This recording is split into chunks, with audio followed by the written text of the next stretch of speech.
Hello everyone, welcome to my channel asset of knowledge. इस video में बात करेंगे प्रॉपर्टीज ऑफ इंडिफरेंस कर्व के बारे में। इंडिफरेंस कर्व के बारे में हमने लास्ट वीडियो में डिस्कस किया था, इंडिफरेंस कर्व, इंडिफरेंस मैप और इंडिफरेंस कर्व की एजम्पशन। तो different combination of two goods, वो कोई भी हो सकती हैं, एप्पल ऑरेंज, एप्पल बनाना, कुछ भी हो सकता है जो कि इक्वल सेटिस्फेक्शन देता है कंज्यूमर को। ऑलराइट, तो उसी इंडिफरेंस कर्व की हम अब प्रॉपर्टीज डिस्कस करेंगे। So let's start. पहली जो प्रॉपर्टी है वो है indifference curve slope downward, that is a negative slope. तो अगर आपने इंडिफरेंस कर्व देखा होगा, वो डाउनवर्ड स्लोप होता है लेफ्ट टू राइट।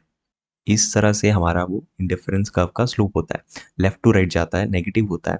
तो इसका मतलब क्या है कि जैसे जैसे हम यहाँ पर x ले लेते हैं, यहाँ पर y प्रोडक्ट ले लेते हैं, तो जैसे जैसे हम x की कंजप्शन बढ़ाते रहेंगे, हमें y का कंजप्शन कम करना पड़ेगा। मतलब अगर आप एक प्रोडक्ट को ज़्यादा खरीद रहे हैं तो y को आपको कम खरीदना पड़ेगा, y को आपको सेक्रीफाइस करना पड़ेगा in order to get equal satisfaction.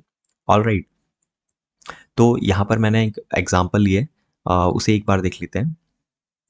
Yes, तो यहाँ पर एप्पल लिया नीचे एक्स एक्सिस पर और वाई एक्सिस पर हमने ऑरेंज लिए।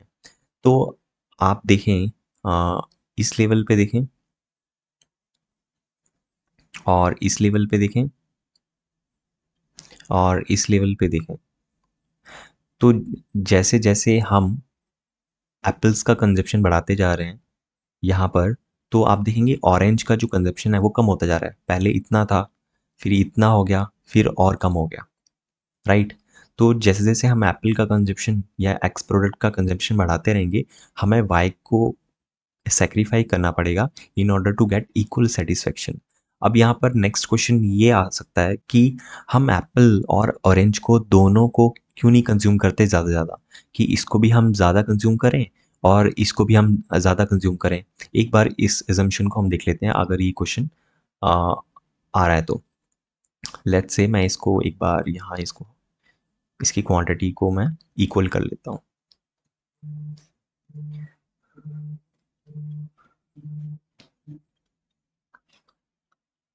40 और 50 दोनों ही क्वांटिटी को इक्वली बढ़ाते रहते हैं, तो उससे क्या होगा? पहले मैंने यहाँ 10 लिया, इसका भी 10 लिया, फिर मैंने इसको 20 लिया, इसको भी 20 लिया, इसको 30 लिया, फिर इसको भी 30 लिया। अब यहाँ पर प्रॉब्लम ये है कि अगर हम दोनों को इस तरह बढ़ाते रहेंगे तो हमारा जो इंडिफरेंस कर्व है वो तो शिफ्ट हो जाएगा दूसरी तरफ। ये ऊपर बन रहा है, ये नीचे बन रहा है। तो हमारा यहाँ पर एक बहुत बड़ा पॉइंट जो है वो कॉन्ट्राडिक्ट हो रहा है कि अगर एक और इंडिफरेंस कर्व बढ़ रहा है तो हमारी जो सेटिस्फेक्शन है वो भी इंक्रीज हो रही है। जबकि हमारा ये पॉइंट था कि कॉम्बिनेशन ऑफ ऐसा प्रोडक्ट होना चाहिए कि नहीं, दो प्रोडक्ट्स का जो इक्वल सेटिस्फेक्शन दे। अगर हम लोग दोनों की क्वांटिटी को बढ़ाते रहेंगे तो सेटिस्फेक्शन इंक्रीज हो जाएगा कंज्यूमर का, और आईसी कर्व भी आपका शिफ्ट हो जाएगा, यहाँ पर आ जाएगा। तो इसीलिए क्या है कि एक प्रोडक्ट की कंजप्शन जब हम बढ़ाएंगे तो दूसरे को हमें सेक्रीफाई करना पड़ेगा ताकि हमें इक्वल सेटिस्फेक्शन मिले हर एक लेवल पे। इसीलिए इसका जो शेप होता है वो डाउनवर्ड होता है, नेगेटिव स्लोप होता है, लेफ़्ट टू राइट। सेकंड है, जो इंडिफरेंस कर्व होता है वो कॉन्वेक्स टू ओरिजिन होता है। अब कॉन्वेक्स का मतलब क्या होता है? कॉन्वेक्स का मतलब होता है इस तरह से, और कॉनकेव, कॉनकेव मतलब जैसे केव होती है, गुफा, जिसको हम बोलते हैं इस तरह से। तो ये इसको हम बोलते हैं कॉनकेव। और ये हमारा जो होता है, जो ये सी टाइप का होता है, इसे हम बोलते हैं कॉन्वेक्स। क्वेश्चन ये है कि ये कॉन्वेक्स क्यों होता है, कॉनकेव क्यों नहीं होता? और कॉन्वेक्स टू ओरिजिन होता है। अब कॉन्वेक्स का मतलब क्या होता है? कॉन्वेक्स का मतलब होता है इस तरह से, और कॉनकेव, कॉनकेव मतलब जैसे केव होती है, गुफा, जिसको हम बोलते हैं इस तरह से। तो ये इसको हम बोलते हैं कॉनकेव। और ये हमारा जो होता है, जो ये सी टाइप का होता है, इसे हम बोलते हैं कॉन्वेक्स। अब क्वेश्चन ये है कि ये कॉन्वेक्स क्यों होता है, कॉनकेव क्यों नहीं होता? जैसे जैसे हम एप्पल की अगर कंजप्शन बढ़ाएंगे तो हमें जो ऑरेंज है उसका जो कंजप्शन है वो कम करना होगा। अब द थिंग इज कि जैसे जैसे ये बढ़ रहा है, इसको हमें कम करना है, पर कम कैसे करना है?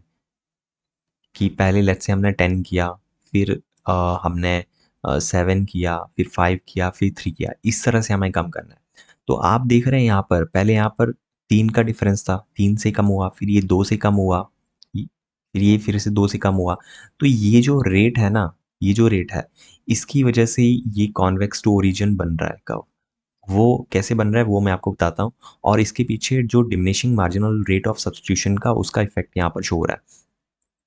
तो हमारे पास फिर से यहाँ पर एप्पल और ऑरेंज का एग्जांपल है। हम इस पॉइंट की बात करते हैं, इस पॉइंट की, जैसे कि यहाँ पर मैं 20 ऑरेंज ले रहा हूँ, और यहाँ पर लेट्स से 3 यूनिट है, और फिर जैसे जैसे मैं आगे इसको बढ़ाता रहूँगा, लेट्स से अब मुझे 4 एप्पल चाहिए। तो आप देख रहे हैं 4 मुझे एप्पल चाहिए, तो मुझे ऑरेंज अब 15 लेने पड़ रहे हैं। तो यहाँ पर आप देख रहे हैं रिडक्शन, 5 का रिडक्शन हो गया। वैसे ही अगर मुझे लेट्स से इस वाले दिखते हैं यहाँ पर 12 के आसपास, लेट्स से यहाँ पर 12 है, तो अब मुझे लेट्स से यहाँ पर 5 यूनिट एप्पल मिल रहा है। तो मेरा यहाँ पर कंजप्शन एप्पल की तरफ बढ़ता जा रहा है, लेकिन आप देखें तो ऑरेंज का कम होता जा रहा है। तो लेट्स से यहाँ पर ये 12 हो गया। तो यहाँ पर बात ये हो रही है कि कॉन्वेक्स टू ओरिजिन ये कैसा शेप क्यों ले रहा है, क्योंकि आप देखें कि जैसे जैसे हम एप्पल का कंजप्शन बढ़ाते जा रहे हैं, इस लाइन पे फोकस करें आप, इस लाइन पे फोकस करें। पहले ये यहाँ तक थी, फिर ये यहाँ तक बढ़ी, और फिर ये देखिए यहाँ तक ये इतनी लंबी हो गई। लेकिन आप ऑरेंज का देखें, ये पहले इतना था, फिर ये बाद में इतना हो गया, कम हो गया, और यहाँ तो और कम हो गया। तो यहाँ पर कॉन्सेप्ट ये है कि जैसे से एप्पल की कंजप्शन कोई कंज्यूमर बढ़ाता रहेगा, वो ऑरेंज की सैक्रिफाइस करता रहेगा, लेकिन जैसे से यहाँ पर सैक्रिफाइस बढ़ेगा, इसकी जो इम्पोर्टेंस है ना वो बड़ी बढ़ेगी। तो इसलिए कंज्यूमर क्या करेगा, इसका जो सैक्रिफाई है वो उसका जो रेट है वो बहुत कम में करेगा। पहले बहुत ज़्यादा कर देगा वो, -5, फिर -3, -2, इस तरह से करेगा। तो इस रीज़न की वजह से इसका जो शेप है ये कॉन्वेक्स टू ओरिजिन होता है, ना कि कॉन्वेक्स, ना कि कॉनकेव होगा। अब कॉनकेव भी एक बार देख लेते हैं कि अगर कोई बोलता है कि कॉनकेव होता तो सर उसमें क्या प्रॉब्लम होती। देखिए कॉनकेव में प्रॉब्लम ये है कि सैक्रिफाई होगा ही नहीं, जैसे मैंने आपको पहले भी बताया। अगर यहाँ पर इस तरह से ये बन रहा है, तो आप देखें ये तो दोनों ही गुड्स की क्वांटिटी इक्वल ले रहा है ना, दोनों ही क्वांटिटी इक्वल ले रहा है, जो कि फिर से हमारी एक इस प्रॉपर्टी के अगेंस्ट आ जाता है कि अलग अलग इंडिफरेंस कर्व बनेंगे फिर, है ना। तो हर एक का फिर अलग-अलग सैटिस्फैक्शन को रिप्रेजेंट कर रहा है, यहाँ पर ज़्यादा, यहाँ पर कम है। ऑलराइट, तो इसीलिए कॉन्वेक्स टू ओरिजिन इसका शेप बनता है। देन उसके बाद जो थर्ड प्रॉपर्टी है, दैट इज़ जो इंडिफरेंस कर्व होते हैं वो आपस में इंटरसेक्ट नहीं करेंगे। मैंने आपको इंडिफरेंस मैप के बारे में समझाया था।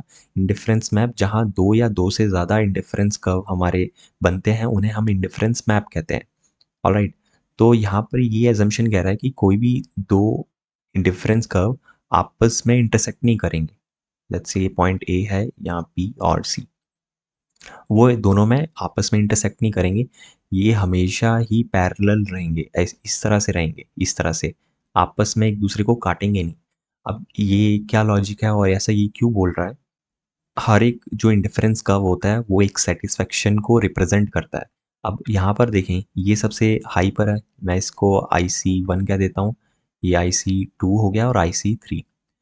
हर एक इंडिफरेंस कर्व एक हर एक सेटिस्फेक्शन लेवल को रिप्रेजेंट करता है।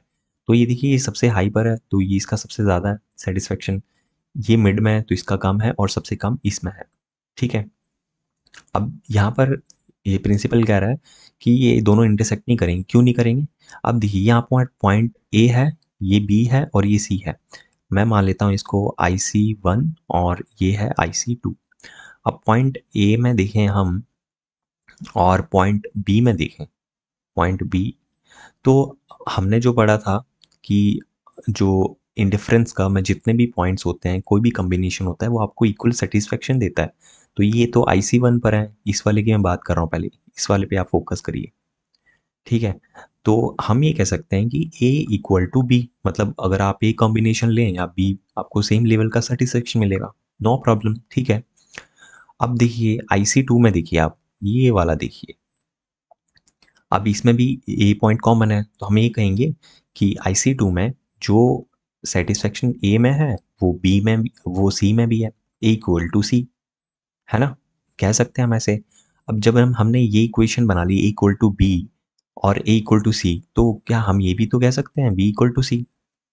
पर यहाँ पर ये प्रॉब्लम आ जाएगी कि ये तो अलग इंडिफरेंस कर्व पे है, ये तो अलग इंडिफरेंस कर्व पे है, बी अलग इंडिफरेंस कर्व पे, सी अलग पे है, और हर एक इंडिफरेंस कर्व एक हर डिफरेंट सेटिस्फेक्शन लेवल को रिप्रेजेंट करता है। तो यहाँ पर फिर ये कॉन्ट्रडिक्शन आ जाती है। तो इसलिए हमारे जो इंडिफरेंस कर्व है वो पैरेलल होते हैं, ना कि इंटरसेक्ट करते हैं एक दूसरे को। ऑलराइट, तो यहाँ पर मैंने ये डायग्राम भी बनाया है कि यहाँ पर आप देखें तो ये 1 है लेट्स से, और ये 2 है, ठीक है, और ये पॉइंट ए है, पॉइंट ए है, और ये पॉइंट बी है, और लेट्स से ये पॉइंट सी है, ठीक है। तो IC1 में देखें आप, ये येलो वाला देखें, ये वाला, तो मैं ये कह सकता हूँ ना कि बी इक्वल टू ए, क्योंकि हमने यही स्टडी किया था कि एक इंडिफरेंस कर्व पे जितने भी पॉइंट्स होंगे वो आपको इक्वल सेटिस्फेक्शन देंगे, ठीक है, चाहे वो यहाँ पर हो चाहे वो यहाँ पर हो, ठीक है, कोई प्रॉब्लम नहीं है। और अगर आप इसमें देखें, ये जो इंडिफरेंस 1 है, ये वाला नीले वाला, तो इसमें ए इक्वल टू यहाँ पर पॉइंट सी है लेट्स से, तो मैं एक ये बोल सकता हूँ कि ये इसके इक्वल है। अब प्रॉब्लम ये है कि जब बी इक्वल टू ए हो गया और ए इक्वल टू सी हो गया, तो बी इक्वल टू सी भी हो सकता है ना। पर यहाँ पर प्रॉब्लम ये है कि ये अलग डिफरेंस कर्व है, ये अलग है, और हर एक इंडिफरेंस कर्व अलग लेवल ऑफ सेटिस्फेक्शन को रिप्रेजेंट करता है। आई होप आपको ये वीडियो यूजफुल लगा होगा, जिसमें कि हमने प्रॉपर्टीज ऑफ इंडिफरेंस कर्व देखा। So please like this video and subscribe this channel. Thanks for watching.